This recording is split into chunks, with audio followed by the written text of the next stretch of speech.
भारत भूमि अपने आध्यात्मिक इतिहास और रहस्यमय साधनाओं के लिए प्रसिद्ध है।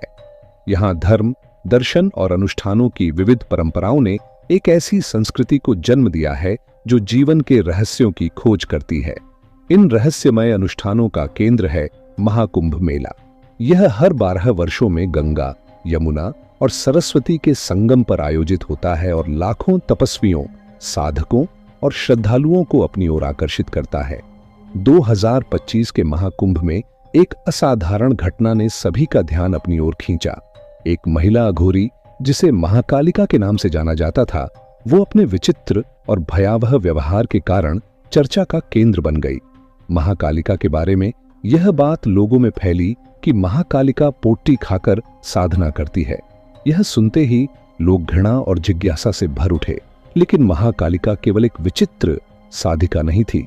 उसकी साधना, उसका व्यवहार और उसके दर्शन में गहरी दार्शनिकता और मानवता के अंधकारमय पहलुओं का सामना करने की शक्ति छिपी थी।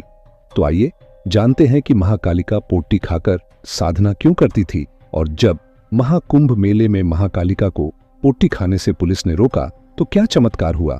उससे पहले इस वीडियो को एक लाइक करके इस चैनल को सब्सक्राइब जरूर कर लें। महाकालिका का असली नाम गौरी था। वह वाराणसी के एक ब्राह्मण परिवार में जन्मी थी।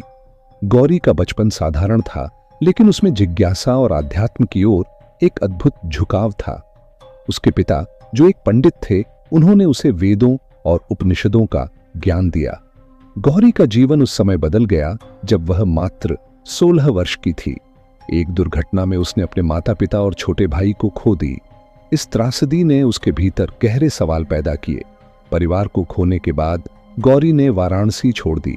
उसने अपनी पढ़ाई और सामान्य जीवन त्याग दिया और हिमालय की ओर निकल पड़ी। वहां उसने कई संतों और तपस्वियों के सानिध्य में समय बिताया।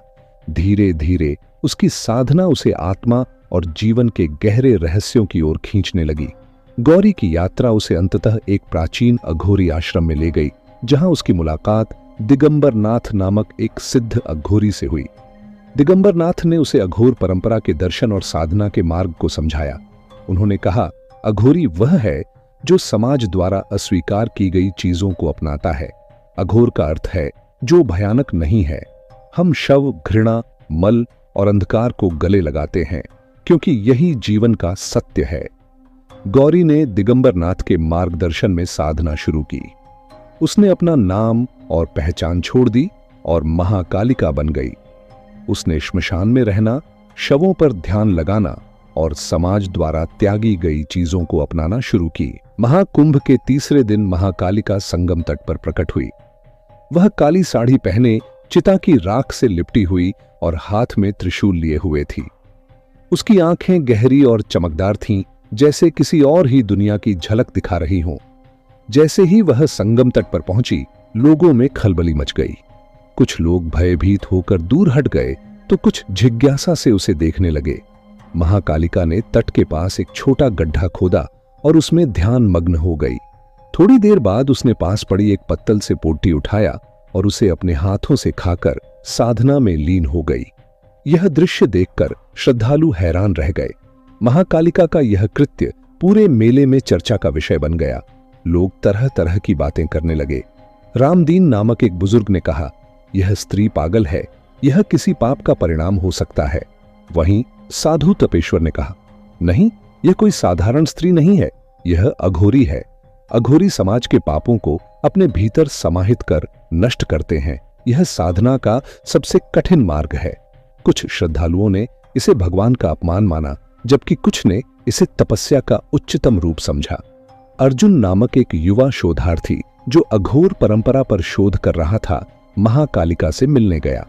वह महाकालिका के कृत्यों के पीछे के रहस्य को समझना चाहता था। अर्जुन ने पूछा, मां, आप पोटी क्यों खाती हैं? क्या यह साधना का हिस्सा है?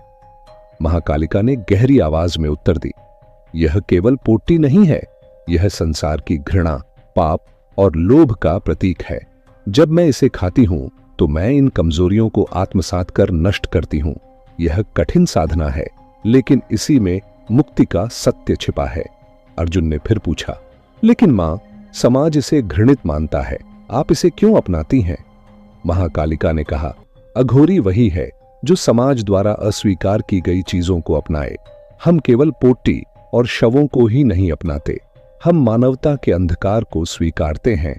जब तक हम घृणा और अंधकार का सामना नहीं करेंगे, तब तक आत्मा शुद्ध नहीं होगी। महाकालिका की चर्चा सुनकर स्थानीय पुलिस ने उसकी कुटिया पर छापा मारा। इंस्पेक्टर रवि ने उससे पूछा, क्या यह सच है कि आप पोट्टी खाती हैं और क्या यह किसी प्रकार का अंधविश्वास नहीं है? महाकालिका ने शांत स्वर में उत्तर दिया, कानून बाहरी कर्मों को देखता है, लेकिन साधना आत्मा की शुद्धि के लिए होती है। मैं जो करती हूं वह किसी नियम का उल्लंघन नहीं है। यह समाज की गंदगी को आत्मसात कर उसे नष्ट करने की साधना है। इंस्पेक्टर रवि को उसकी बातों ने चौंका दिया, जिसके बाद इंस्पेक्टर रवि वहां से चुपचाप लौट आए।